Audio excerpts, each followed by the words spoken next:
कवठे महांकाळमध्ये द्राक्ष उत्पादकांची 14.5 लाखाची फसवणूक, आंध्रच्या व्यापाऱ्याविरुद्ध गुन्हा. कवठे महांकाळ तालुक्यातील कुची येथील 3 द्राक्ष उत्पादकांना तब्बल 14,49,231 रुपयांचा आर्थिक फटका बसल्याची धक्कादायक घटना समोर आली आहे. आंध्र प्रदेशातील व्यापाऱ्याने द्राक्ष माल खरेदी करून एका महिन्यात पैसे देतो असे आश्वासन दिले होते. मात्र महिनाभर उलटूनही पैसे न दिल्याने आणि वारंवार टाळाटाळ केल्याने अखेर शेतकऱ्यांनी पोलिसात धाव घेतली आहे. याबाबत कृष्णदेव पंडित डुबुले राहणार कुची यांनी कवठे महांकाळ पोलीस ठाणे येथे फिर्याद दाखल केली आहे.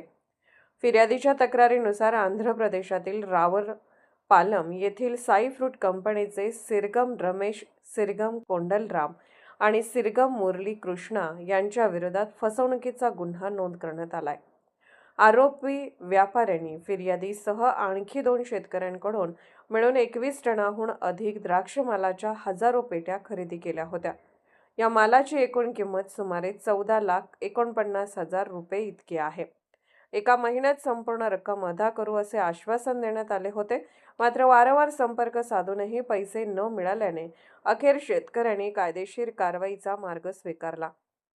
दरवर्षी द्राक्ष हंगामात अशा प्रकारच्या फसवणुकीच्या घटना समोर येत असल्याची चर्चा शेतकरी वर्गात आहे.